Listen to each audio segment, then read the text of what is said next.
Saurana. Yebo njani? Ადგილი უსოფლიო რუქაზე სადაც ისევ პირველი წყობილება, სადაც ცხოვრობენ თიხისგან გაკეთებულ სახლებში, გადაფარული თივით, სადაც საკვების მოსაპოვებლად მათ უწევთ ტყეში წასვლა სანადიროდ და თავს ამავდროულად ძალიან ბედნიერად ზნობენ, როდესაც ატარებენ ნაციონალურ კოსტუმებს. აფრიკის ყველაზე დიდი და ეკონომიკურად განვითარებული ქვეყანა. მაშ ასე კეთილი იყოს თქვენი მობრძანება სამხრეთ აფრიკაში. Hey brother, there's another wicked will that's turning. The sun will rise and blind your eyes, fires keep on burning. Hey, oh, hey, come my way, suka suka na na. Come on, it's ale ale, with the suka mama. Come, hey, come my way, suka na na. Come on, it's ale ale, with the suka mama.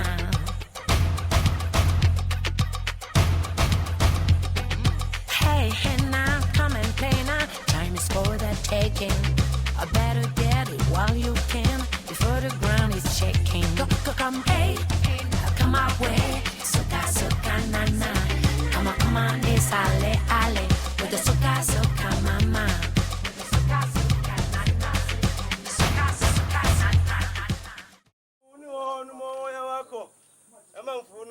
დავიწყოთ როგორც წესი და რიგია, როგორც ეს ძველ დროს ამ ქვეყანაში ჩამოსვლისას ხდებოდა. პირველი სალამი აქ ზულუს ხალხებისაა. სამხრეთ აფრიკაში შემორჩენილი ყველაზე დიდი აბორიგენი მოსახლეობა. ოდითგანვე ცნობილი როგორც მეომარი დაუმარცხებელი ტომი. Igqirha lendlela ngongqongqothwane sebeqabele gqitha phangongqongqothwane igqirha lendlela ngongqongqothwane sebeqabele gqitha phangongqongqothwane ტომის ბელადის ამ თავისებური მოსალმების შემდეგ უკვე შეიძლება ზულუს ხალხის სახლებში შესვლა. თუმცა სანამ იქ შეაღწევთ, ეზოში საკმაოდ უცნაური სანახაობა გვხვდება. ოჯახის დიასახლისის სახლის შესასვლელს ძროხის ნაკელით წმენს. მიაჩნიათ, რომ იატაკი ასე უკეთ იპრიალებს. ალბათ ეს ის შემთხვევაა, როდესაც კამას აზრი არ აქვს. სიტყვაზე უნდა ენდო და სახლში შეხვიდე. სახლების უმრავლესობა აქაც მიწურების მსგავსია. შუაში ყველგან ცეცხლის ადგილია ამოთხრილი. თუმცა სანამ საქმე ცეცხლის გაჩაღებამდე მივა, ოჯახის დიასახლისი ხელში იღებს დიდ ქვას და სიმინდის მარცვლებს. რამდენიმე წამში სიმინდის მარცვლებისაგან ღერღილი ღარ რჩება და ასე გრძელდება, სანამ ოჯახის ყველა წევრისათვის ქვით საკმარისი ფქვილი არ დაიფქვება. მოკლედ თქვენს წინაშეა 21 საუკუნის ხელის წისქვილი. მოგვიანებით ამ ყველაფერს ხარშავენ და იღებენ ღომის მსგავს მასას, ოღონდ ყველისა და მარილის გარეშე. კიდევ აქვთ ერთი მთავარი კერძი, რომელშიც სიმინდის მარცვლებს ამჯერად ლობიოსთან ერთად ხარშავენ.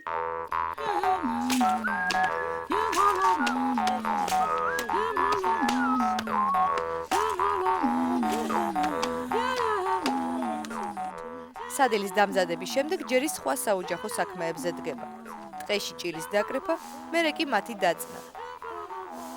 საათობით ფეხმორთმული მუშაობის შედეგად ზულუს ქალები ასე წნავენ ლოგინებს, მაგიდებს, სახლის მოსართავ ნივთებს. კიდევ არსებობს ერთი ხელსაქმე, რაც ზულუს ყველა ქალმა აუცილებლად უნდა იცოდეს. პატარა ბურთულებისაგან სხვადასხვა სამკაულებისა თუ სუვენირების აწყობა. სკრუპულოზური ხელობა, რომელსაც თაობები ერთმანეთს საუკუნეებია გადასცემენ. Bambe nje kahle. Nguthi ngizithanda kabi. Ngiyayithanda. არის რაღაცეები, რასაც თქვენ მხოლოდ აქ ნახავთ. შეიძლება ბევრზე ჩვენ ველურების შთაბეჭდილებას ვტოვებთ, მაგრამ ეს ჩვენი ცხოვრების ჩვეულებრივი წესია, რომელიც საუკუნეები არ იცვლება და ალბათ არც შეიცვლება. უბრალოდ ასეთები ვართ. Lo ngiyamfuna. Ngithanda kabi.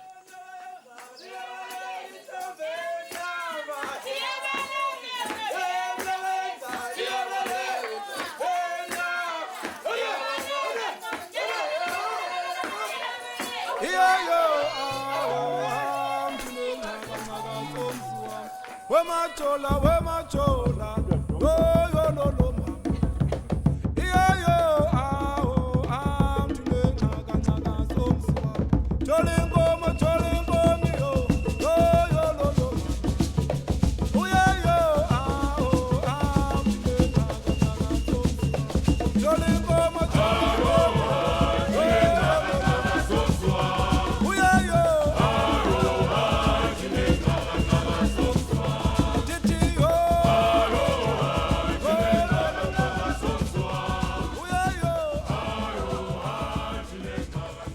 21 საუკუნე და პროგრესი არის ის ორი რამ, რასაც აქ ყველაზე ნაკლებ ყურადღებას აქცევენ. აგურისა და ცემენტის სახლებს თიხით აშენებული და თივით გადახურული ურჩევნიათ. სუპერმარკეტების დახელზე დალაგებულ პროდუქტებს კი თავიანთი ნანადირები. რაც შეეხება ჩაცმულობას, დიზაინერთა მოდერნ შტრიხებს აქ ისევ ლეოპარდის ტყავების კაბებსა და ხელით აწყობილ ძივებს უპირისპირებენ.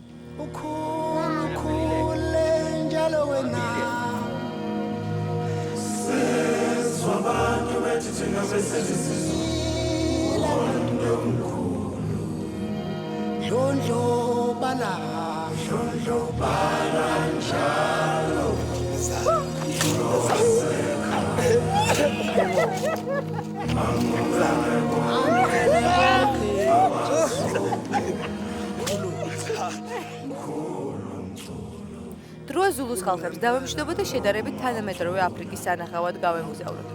ოღონდ მანამდე ორი სიტყვით ზულუს ტომებიდან სამხრეთ აფრიკის რესპუბლიკამდე.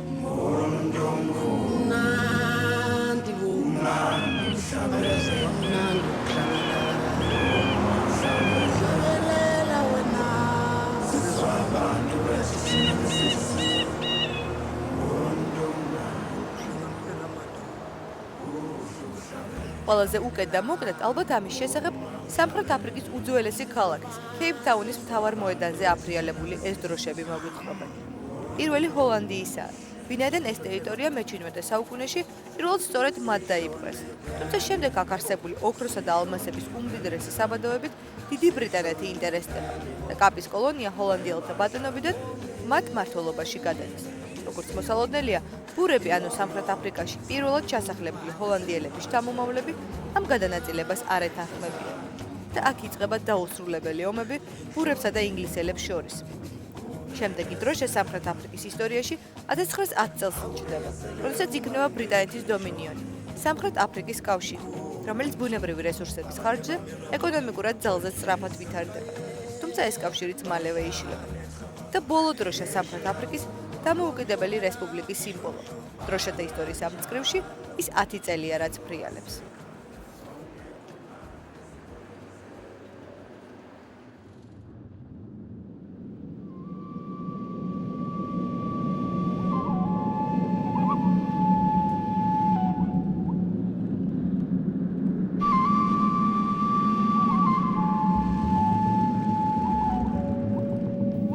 როგორც ხედავთ, მას შემდეგ, რაც 1498 წელს ვასკო და გამომ კეთილი იმედის კონცხი აღმოაჩინა, აი ეს ატლანტისა და ინდოეთის ოკეანეთა შერწყმის ადგილი საკმაოდ დიდი დრო გავიდა და ბევრი ამბავიც მოხდა. სოფლიო რუკაზე სამხრეთი აფრიკა ხდება სახელმწიფო, სადაც სტუმრობისას მზად უნდა იყო დაუვიწყარი თავგადასავლისათვის, ეგზოტიკისა და ყოველგვარი მოულოდნელობისთვის. თუმცა იმისათვის, რომ ყოველთვის მზიან ქვეყანაში, უცებ შეხვდა პინგვინს. დიახ, სწორედ იმ პინგვინს, რომელიც წესითა და რიგით ანტარქტიდაში უნდა დააბიჯებდეს.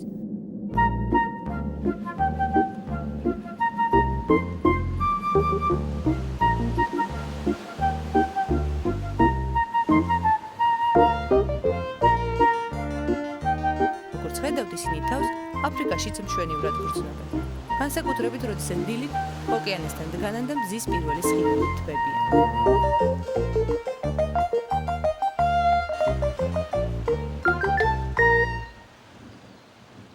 თანამდებლებით არავინ იცის, რატომ და როდის მოხვდნენ ეს პინგვინები კონტინენტზე. დღესდღეობით კი აფრიკელი პინგვინები შეყვანილნი არიან წითელ წიგნში. ვინაიდან 1910 წელს ჩატარებული აღწერის თანახმად, აქ 1,5 მილიონი პინგვინი ბინადრობდა. მე-20 საუკუნის ბოლოსათვის კი მხოლოდ მათი 10% ღარ შემორჩა. აფრიკელი პინგვინების კიდევ ერთი უცნაურობა ისაა, რომ ისინი ვირებივით ყროყინებენ. ამის გამო მათ ჩოჩორ პინგვინებსაც კი ეძახდნენ. თუმცა მერე გაიგეს, რომ პინგვინებს ეს წყინდა თუ კიდევ რამ, უცნობია, მაგრამ ამზად მეც ახალს აფრიკელ პინგვინებთან მიმართებით უკვე აღარ ხმარობენ.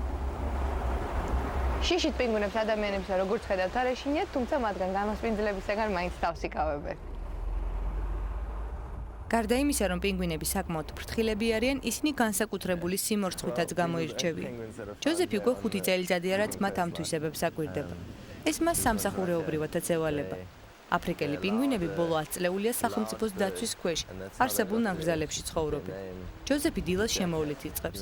ბუნებრივია პინგვინების თვლა არ უწყობს, თუმცა ხანდახან ფიქრობს, რომ თითოეულის ისტორია იცის. These penguins are very threatened by development. There's a lot of development. როდესაც ამდენი წელიწადია ყოველდღე მათ ცხოვრებას უყურებ, ძალაუნებურად მათი ყველა საიდუმლოს მომსწრეც ხდები.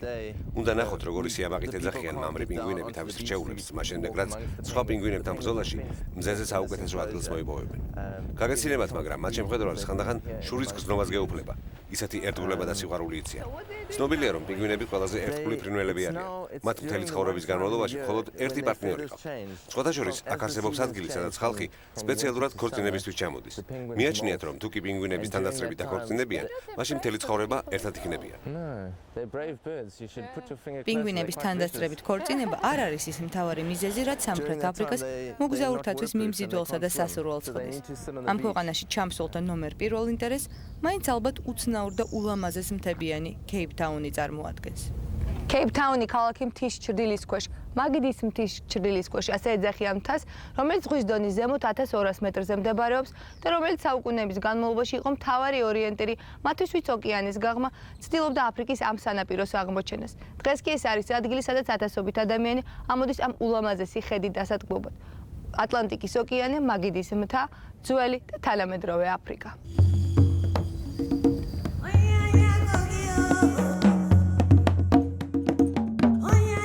სანამ საქმე ხედავდებიმა, მაგიდის მთაზე უნდა ახვიდეთ. არსებობს იქ მოხვედრის ორი მეთოდი. ერთი ცივილიზებული, რომელსაც უმრავლესობა მიმართავს, საბაგირო გზით. თუმცა აქაც არის ერთი პრობლემა, ნისლი. ეს უკანასკნელი მთაზე საკმაოდ ხშირად და მოულოდნელად ჩნდება.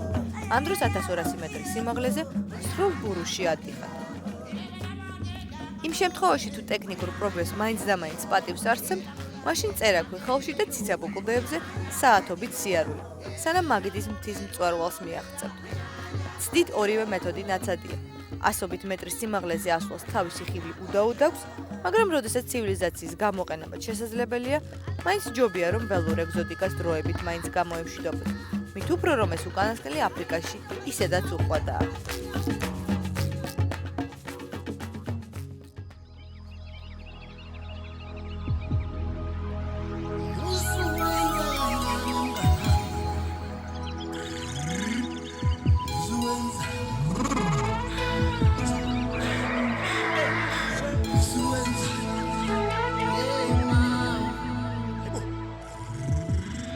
აფრიკის მთავარი ეგზოტიკა ალბათ მაინც ცხოველთა რეზერვუარებია. ბუნებრივი ნაკრძალი, ადგილი, სადაც ადამიანი ცხოველთა სამყაროში ხვდება და ჯუნგლების კანონებს საკუთარი თვალით უყურებს. ბუნებრივია მანქანიდან. იქიდან გადმოსვლა ნამდვილად არ ღირს. რა თქმა უნდა, თუ არ გინდათ, რომ რომელიმე მტაცებელი მხეცის სადილად იქცეთ. მართალია, აქ ბინადარ ზოგიერთ ცხოველს შეიძლება საუზმედაც არ ეყოთ. თუნდაც სპილოს. არა, სპილო ადამიანებს არ ჭამს, მაგრამ თუ შეგამჩნიათ, რომ მისი ოჯახის ყველაზე პატარა წევრთან აპირებთ მიახლოებას, მაშინ ეს ძუძუმწოვარა ცხოველი ყველა მტაცებელ მხედზე საშიში ხდება. შვილებს სპილოები განსაკუთრებით იცავენ. გადაადგილებისას პატარები ყოველთვის შუაში არიან მოქცეული. ასევე ჯგუფურად გადაადგილდებიან ზებრებიც. თუმცა სპილოებისაგან განსხვავებით, ნაკრძალში მათ გაცილებით მეტი საფრთხე ემუქრებათ. ზებრა ლომის საყვარელი ლუკმაა. ბუნებით ისედაც ფრთხილი ზებრები ყოველთვის ჯოგებად მოძრაობენ. საფრთხის გამოშენის შემთხვევაში კი ერთმანეთში ირევიან. მეცნიერთა ნაწილი მიიჩნევს, რომ ასე ისინი მტაცებლებს თვალებს უჭრელებენ. სხვადასხვა მიმართულებით მოძრავი შავ-თეთრი ზოლებით მოწინააღმდეგის დაბნევას ცდილობენ. თუმცა ლომებთან ეს რიგი ნაკლებად ჭირს. ხეცების მოგერიება ჟირაფებსაც უწევთ. თავიანთი გიგანტური ზომების მიუხედავად, ისინიც ხშირად ხდებიან მტაცებლების მსხვერპლი. თუმცა, როდესაც დღისით მტაცებლებს სიცხის გამო სძინავთ, ჟირაფები ამ დროს ისვენებენ და სხვადასხვა ხის ნაყოფს მშვიდად შეექცევიან. ეს სწორედ ის შემთხვევაა, როდესაც ხვდები თუ რა შესჭირდებათ ამ სიგრძე კისრები. სიმწვანის ძებნა მათ ბევრი ცხოველისაგან განსხვავებით თავჩაღუნული არ უწევთ. ფოთლებს პირდაპირ ხის კენწეროებიდან მიირთმევენ.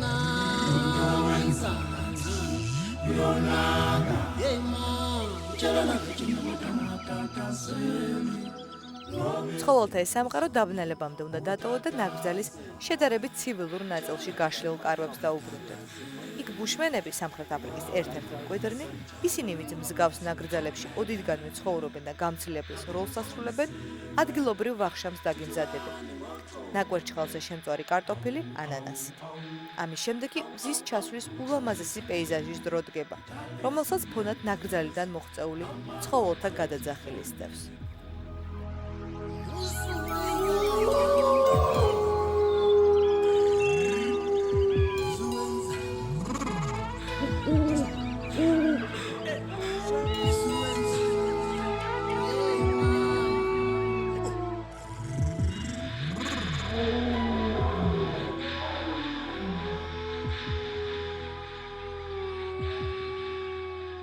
მართალია ეს პეიზაჟი ყოველთვის ასეთი იდეალური არ იყო.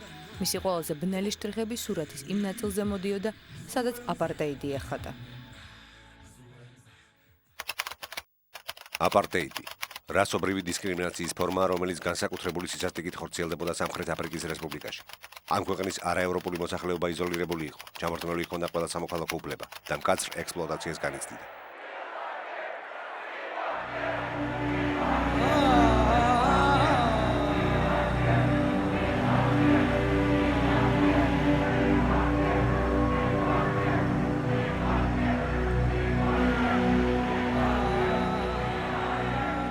აპარტეიდის ჩამოყალიბება 20-იან წლებში იწყება, როდესაც ფერად განიანთა დისკრიმინაცია ძლიერდება. იქმნება ფერადი ზღუდის სახელი ცნობილი კანონები, რომლებიც ადამიანებს კანის ფერისა და სოციალური მდგომარეობის მიხედვით ყოფენ. მათ ეუბნებიან სად უნდა იცხოვრონ, ისწავლონ, ილოცონ და იქორწინონ. ხოლო თეთრების ქალაქები, საგანგებოდ შექმნილი ზონები, სადაც შავკანიანთა შესვლა აკრძალულია, ან სპეციალური საშვების მეშვეობით რამდენიმე საათით შეიძლება. 1958 წელს არჩევნებში მოსული ულტრამემარჯვენე ნაციონალური პარტია აპარტეიდის პოლიტიკას უკვე ოფიციალურად აცხადებს. ამ პოლიტიკის ოპონენტებს კი ფიზიკურად უსწორდება. შავკანიანთა საპროტესტო გამოსვლებსა და მანიფესტაციებთან ერთად მატულობს მსხვერპლთა რიცხვი. აქციებს ხრედენ. ჰექტორ პეტერსენი აპარტეიდის ყველაზე ახალგაზრდა მსხვერპლი სწორედ ასეთი მანიფესტაციის დროს 1976 წელს დახვრიტეს.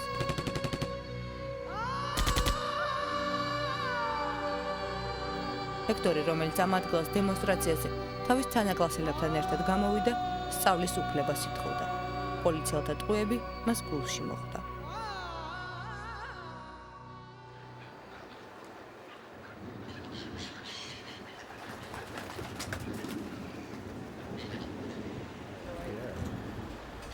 შირაზი ერთ-ერთია, ვინც აპარტეიდი საკუთარ თავზე გამოსცადა. თუმცა აპარტეიდი მისი ოჯახისათვის რამდენიმე საუკუნის წინ დაიწყო. შირაზი წარმოშობით ინდოელია. მისი წინაპრები სამხრეთ აფრიკაში მონებად ინდოეთიდან ჩამოიყვანეს. სხვადასხვა ქვეყნებიდან ჩამოყვანილი იაფი მუშახელი მაშინ ამ მალაის უბანში იყო დასახლებული. ბუნებრივია სრულიად იზოლირებული. დღეს კი ეს ადგილი ყველაზე ინტერნაციონალურ უბნად ითვლება. სახლები სხვადასხვა ფრადაა შეღებილი. დასტურად იმისა, რომ ყველა რასისა და ფერის ადამიანებს ერთად ცხოვრება შეუძლიათ.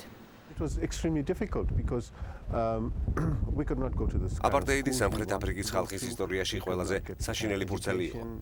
100,000-ობით ადამიანს სიცოცხლე გამწარებული ჰქონდა. არაფრის უფლებას არ აძლევდნენ. ვერ სწავლობდი იმ სკოლასა თუ უნივერსიტეტში, სადაც შენ გსურდი. ვერ ქმნიდი ოჯახს მასთან, ვინ შენ გიყვარდა. მთელი შენი ცხოვრება მხოლოდ შენი კანის ფერზე იყო დამოკიდებული. New South Africa.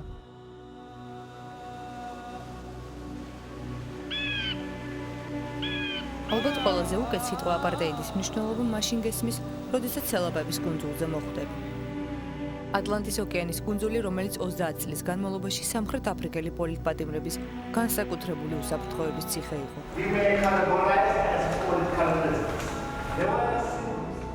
ციხე კუნძული რეჟიმის ყველა მთავარი მსხვერპლის სასჯელს აქ აწრეულობით იხდიდა. საწამებელი ოთახებით, მზის გულზე კირის საბადოებში მუშაობითა და პოლით აღზრდით. ადგილი, სადაც ნელსონ მანდელამ 18 წელი გაატარა. მოდისე კუნძულზე 17 წლისა მოხდა. სტუდენტების გამოსვლებში მონაწილეობისათვის მას 5 წელი მიუსაჯეს. ყოველთვის, როდესაც ციხის ღრუბლს გადმოაბიჯებს, ახსენდება, როგორ ეშინოდა აქ პირველად შემოსვლა. თუმცა ამის ისევე როგორც კუნძულთან დაკავშირებული ბევრი სხვა საშინელი მოგონების წარსულში დატოვებას ცდილობს. დასატოვებელი მას საკმაოდ ბევრი აქვს. წლების მანძილზე ათასობით უდანაშაულო ადამიანის ტანჯვა, უმოწყალო მოპყრობა, შიმშილი და გაჭირვება. ამის სანაცვლოდ მოდის მისთვის მთავარი გაკვეთილი ისწავლა ადამიანის თავისუფლება. იმდროინდელმა მთავრობამ ჩვენ აქ მოგვიყვანა, რათა სულიერად და მენტალურად გავენადგურებინეთ, ისევე როგორც ფიზიკურად. ეს ძალიან რთული და მძიმე იყო, მაგრამ ამავე დროს საშუალება, რომ ჩვენ გავზრდილიყავით. გვესწავლა თუ რა იყო მთავარი და როგორ გვებრძოლა ამ მთავარი მიზნის მისაღწევად. ყველაზე მთავარი კი, რაც მე აქ ვისწავლე და დავაფასე, არის ადამიანის თავისუფლება. როგორც ადამიანი იმსახურებ იყო თავისუფალი, რასისა და კანის ფერის განურჩევლად. იმსახურებ, რომ სოფლიოს სხვადასხვა ხალხებთან ერთად ისწავლო სკოლაში, იარო ეკლესიაში, იმღერო, იქორწინო. ჩემს ქვეყანაში ამის ცოდნაც კი დანაშაული იყო. მოდის ამ ცოდნას მასზე წლოვანებითა და გამოცდილებით უფროსი პატიმრებისაგან იღებდა. ციხეში მისი ერთ-ერთი ასეთი მასწავლებელი ნელსონ მანდელა იყო. თავისუფლებასა და ადამიანის უფლებებზე პატიმრები მაშინ ჩუმად საუბრობდნენ. ძირითადად კირის საბადოებზე მუშაობის დროს. წერაქვებით გამოთხრილი ეს გამოქვაბული ძისგან დაცვის გარდა მსგავსი საუბრებისა და საიდუმლოდ შესანახი ლიტერატურის სამალავიც იყო. კირის საბადოებზე მუშაობისას მოდის იმხედველობა თითქმის მთლიანად დაკარგა.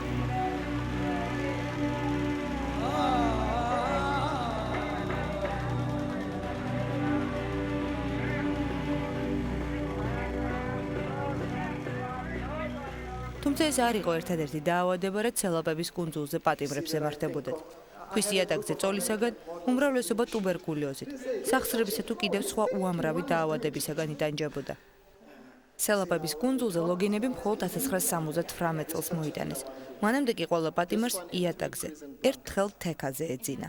I came through this door, I was 17 years. When I left Robben Island, I was 23 years. როდესაც ამ კარში შემოვედი, 17 წლის ვიყავი და როდესაც გავედი 23-ის.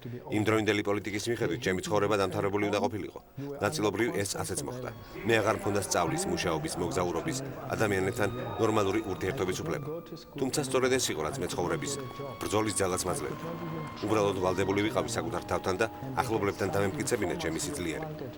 მათთვის მე ვიყავი მოდელი, ლეგენდა, გმირი. გმირები კი არასდროს ტყდებიან. სიტყვა შეასრულა და არ გატყდა. პატიმრობის, რეპრესიებისა და გაჭირვების მიუხედავად, ყველაფერი აპატია და ცხოვრება როგორც ჩვეულებრივმა ადამიანმა თავიდან დაიწყო. ახლღან დაიწყო ხარისხი, იშოვა სამსახური, წერს ლექსებს და ამაყობს, როდესაც ხელში ნელსონ მანდელას საკნის გასაღები უჭირავს. ფიქრობს, რომ ეს ყველაფერი ამად ღირდა. აპარტეიდის რეჟიმის ნომერ პირველი პატიმარი.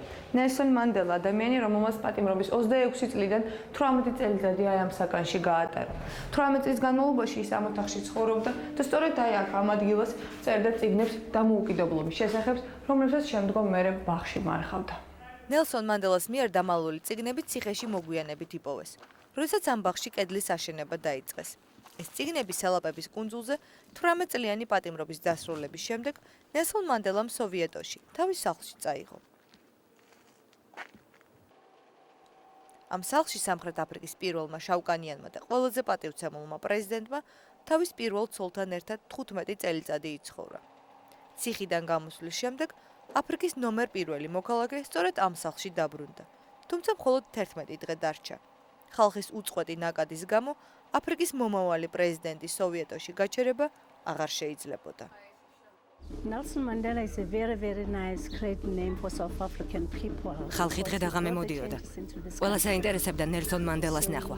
იმის გაგება, როგორ ცხოვრობდა ის ციხეში ამდენ ხანს და სამომავლოდ რის გაკეთებას აპირებდა.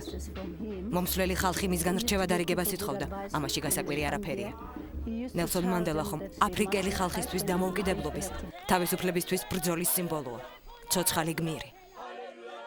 მანდელას ციხიდან გამოსვლისა და პირველი დემოკრატიული დამოუკიდებელი არჩევნებისათვის მზადებით აპარტეიდის ერა სრულდება.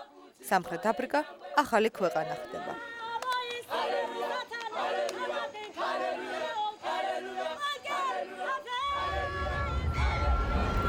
ქვეყანა, რომელშიც უკვე კანის ფერს მნიშვნელობა აღარ აქვს და ყველა სტუმარი სასურველია. სტუმარი კი აფრიკაში ბოლო ათწლეულია ნამდვილად ბევრი ჩამოდის. ეგზოტიკური ბუნება, თავისებური ტრადიციები და ეკონომიკის სწრაფი ზრდის ფონზე შექმნილი კომფორტი. ეს არის ალბათ ის მიზეზები, რის გამოც აფრიკის კონტინენტის ეს ქვეყანა მოგზაურთათვის სულ უფრო სასურველი ხდება.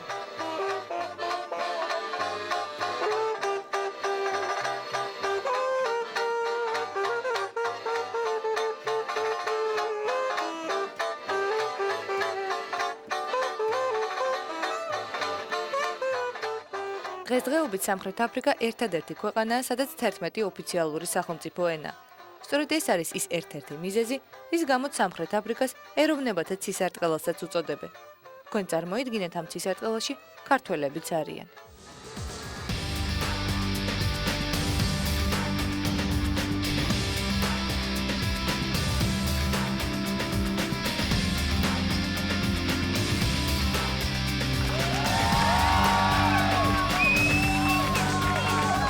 იცნობდეთ ნიკოლოზ სურგულაძე, სამხრეთ აფრიკის მოქალაქე. 8 წლის ასაკში ის უკვე მოტოკროსში რეგიონალური ჩემპიონია. ჩემპიონი, რომელსაც დიდ მომავალს უწინასწარმეტყველებენ. მოტოციკლებზე სულ შემთხვევით 7 თვის წინ დაჯდა, თუმცა მისთვის ამას ხელი არ შეუშლია, რომ უკვე რამდენიმე ტურნირი მოეღო. შიშით არ ეშინია, თავბრუნდახო ვირაჟებზე ფრენისას მუხრუჭებზე არ ფიქრობს, ფინიშზე კი ბევრს იცინის.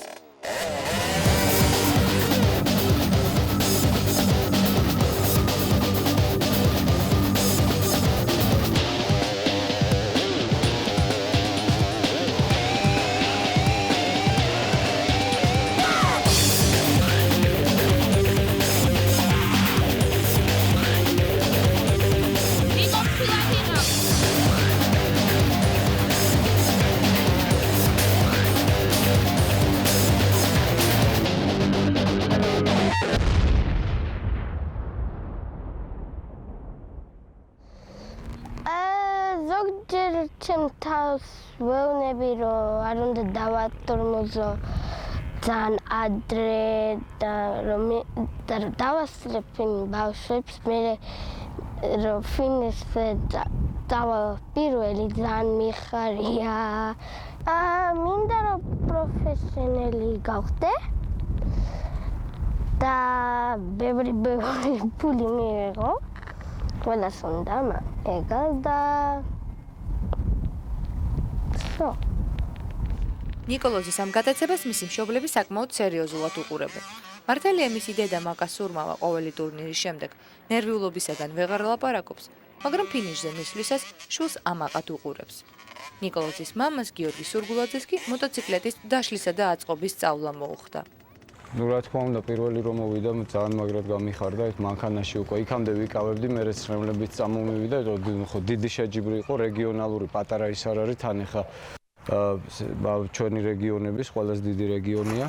აი ახტომის დროს თქო მეკრება და რომ დახტება ამოვისუნთქებ, მაგრამ ეს ძალიან ახლოს არის და ასე რომ 15 წუთი ალბათ თქო შეკრული, რომ თავდება ხოლმე რეისი, მერე ყბები მტკივა დაძაბულობისგან და არ მაინტერესებს სად მოვა როგორ მოვა, მთავარია რომ დაამთავროს და ცოცხალია. არა ის ძალიან მიხარია რა თქმა უნდა რომ ვიმარჯვებს.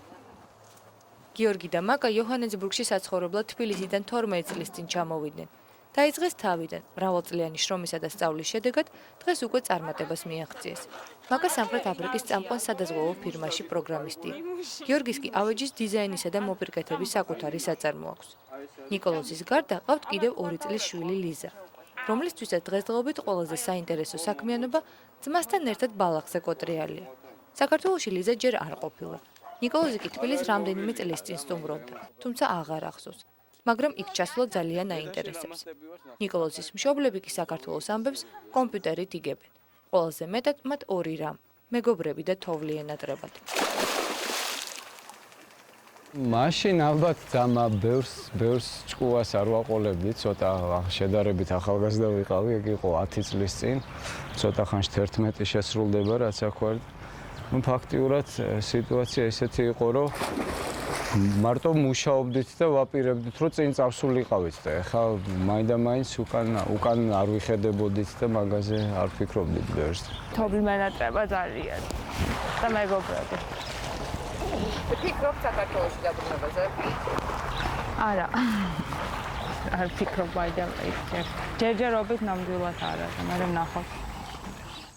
თოვლი არის ალბათ ის ერთადერთი, რასაც აქ არ უნდა ელოდო. თუმცა ამის გამო სამხრეთ აფრიკაში საცხოვრებლად ჩამოსვლათა რიცხვი არ კლებულობს. პირიქით.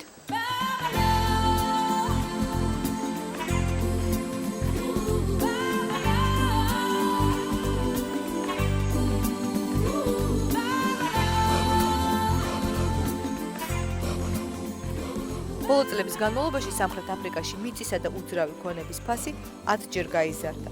Кейპტაუნის სანაპიროებზე ყოველწლიურად მატულობს ფაშენებელური სახლების რიცხვი. ევროპელთათვის ეს კაპიტალის დაბანდების ახალ საშუალებადაც იქცა. თუმცა მთავარი კაპიტალი აქ მაინც ალმასებსა და ოქროში ბრუნავს. უმდიდრესი საბადოებითა და ბუნებრივი რესურსების გამო სამხრეთ აფრიკა დღესდღეობით კონტინენტის ყველაზე დიდი, ეკონომიკურად განვითარებული ქვეყანაა, რომელიც მსოფლიო ბაზარზე ალმასისა და ოქროს ფასს არეგულირებს.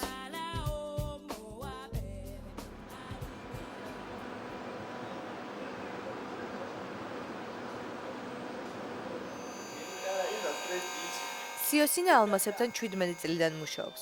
სანამ თავის პირველ ალმას დაამუშავებდა 3 წელიწადი სპეციალურ სკოლაში სწავლობდა. დღეს ამბობს, რომ ხელსაწყოების გარეშეც შეუძლია სუფთა ალმასისა და ბრილიანტის გარჩევა. პატარა კარატებზე მუშაობა არ უყვარს. ფიქრობს, რომ ალმასების გულში მოციმციმე სხივები იქ მთელი სიბრწყინვალით არ ჩანს. სწორედ ეს სიკაშკაშე და სიდიადე ხდის სამხრეთ აფრიკის ალმასებს განსაკუთრებულს მთელ მსოფლიოში. მათი ულევი ბუნებრივი მარაგი კი ძვირფას. A diamond to me is like a small baby when it's sleeping and it's like still it's innocent baby and ჩემთვის ალმასი მძინარე პატარა ბავშვია, რომელსაც თვალს ვერ აშორებ. თითოეული ქვა ინდივიდუალურია. მერწმუნეთ, რომ ორ ერთნაირ ალმასს ძალიანაც რომ მოინდომოთ, ვერ იპოვით. საშუალოდ ერთი ალმასის დამუშავებას 3 დღე სჭირდება. მთელი ეს დრო ჩემთვის საოცრებათა სამყაროში მოგზაურობაა. იქ თუ ერთხელ მოხვდი, ყოველთვის დაბრუნება მოგინდება. ბრუნდებიან კიდეც, ხომ ხსმენიათ ბრილიანტები ქალის საუკეთესო მეგობრები არიანო. ამ მეგობრობას სამხრეთ აფრიკის ხაზინისათვის მილიარდობით დოლარი მოაქვს. სანაცვლოდ კი მყიდველი სახლში რამდენიმე კარატით დამძიმებული ბრუნდება. მერე რა რომ ერთი ყელსაბამის ფასი შეიძლება სულ რაღაც 100,000 დოლარი იყოს. როდესაც საქმე ცისფერ ბრილიანტამდე მიდის, ფასი მხოლოდ უმნიშვნელო დეტალი ხდება.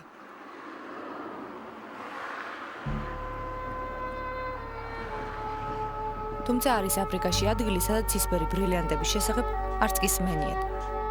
სამხრეთ აფრიკის უღატაკესი ქალაქები, რომელშიც 100,000-ობით ადამიანი მხოლოდ თვითგადარჩენაზე ზრუნავს. უკეთეს შემთხვევაში ოქროს საბადოებზე მომუშავე მხოლოდ ჩავკანიანთა სახლები, უпростоეთ ის თუნუქისა და მუყაოსაგან აშენებული 4 კვადრატული, რასაც აქ სახლი ქვია, ერთმანეთისაგან რამდენიმე სანტიმეტრითაა დაშორებული.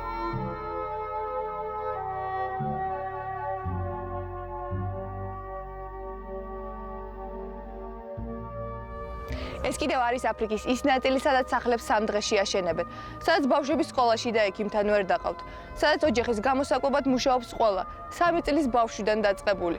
მაგრამ ამ ყველაფრის მიუხედავად, აქ მაინც ცდილობენ იყვნენ ბედნიერნი. კარლოსისათვის ბედნიერება ცემენტისაგან აშენებული სალონია. სილამაზის სალონის ბლოკების საძირკველი მას უკვე ჩაყრილი აქვს, მაგრამ როდის აშენდება არ იცის. მშენებლობის დასრულებას 800 რანდი, ანუ დაახლოებით 110 დოლარი სჭირდება.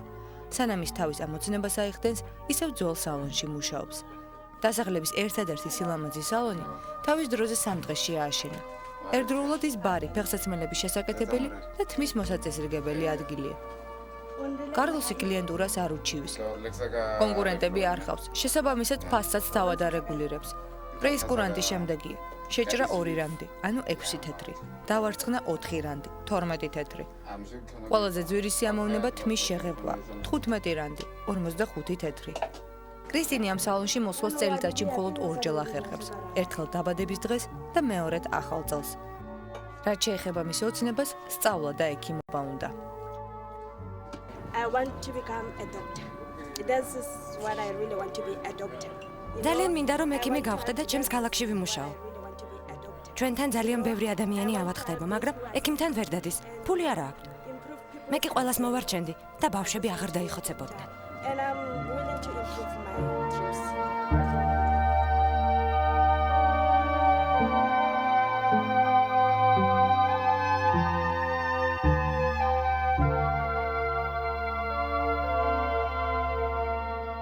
კრისტინა არ ტყუის, აქ მართლაც ბევრი ადამიანი იღუპება. უკიდურესი სიღატაკე უამრავ დაავადებას წარმოშობს. თუმცა აფრიკის ნომერ 1 დაავადება მაინც შიცია.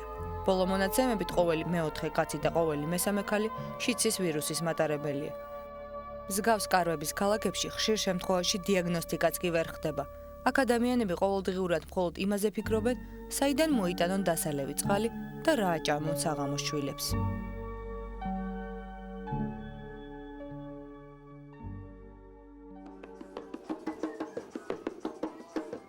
ხშირ შემთხვევაში ასეთ პირობებში მცხოვრები ბავშვები თავისა და ოჯახის სარჩენად დიდ ქალაქებში დადიან. ტურისტებთან მათხოვრობის გარდა პურის ფულს ისინი ცეკვით შოულობენ.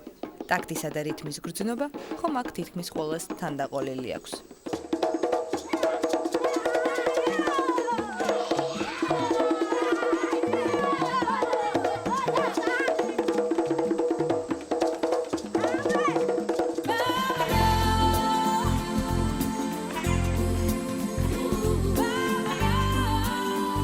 მიაჩნიათ, რომ ბავშვების ეს ცეკვა აქ უკვე ისეთივე ძველი ტრადიცია, როგორც კეიპტაუნის ხედი ფრინველის გადმოსახედიდან. სამხრეთ აფრიკის უძველესი ქალაქი, აფრიკის კონტინენტის დასახლებული უკიდურესი სამხრეთი წერტილი, რომლის ქვემოთ უკვე ანტარქტიდაა. ყოველთვის ძველი მოგზაურებისა და თანამედროვე ტურისტების ოცნების ქალაქი იყო. უცნაური მთებით, ულამაზესი სანაპიროებითა და თავისებური ტრადიციები. სამხრეთ აფრიკა ორი ოკეანის ქვეყანა, ულამაზესი სანაპიროებით 365 დღე წელიწადში. და 365 დღე ეს სანაპიროები სავსეა თავგადასავლებისა და ეგზოტიკის მოყვარულთა ადამიანებით, რომლებიც ამ კონტრასტების ქვეყანაში აღმოჩენების მძაფრი შეგრძნებებისა თუ სიამოვნებისათვის ჩამოდიან. ამ ყველაფრის აღმოჩენის შემდეგ კი თქვენს რუკაზე სამხრეთ აფრიკა ყოველთვის დარჩება იმ ქვეყნად, სადაც დაბრუნება ნამდვილად ღირს.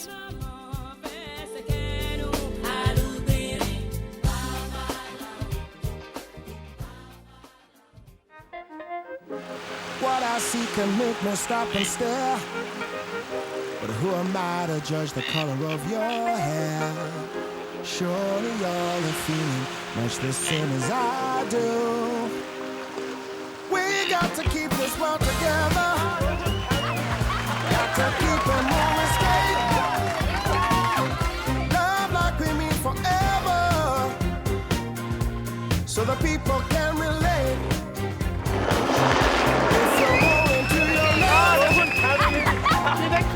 Don't forget I'm on the right. Don't forget each other. A little love and we just might. Yeah, yeah. We got to keep this world together. Gotta keep it moving straight. Love like we need each other, so the people can relate.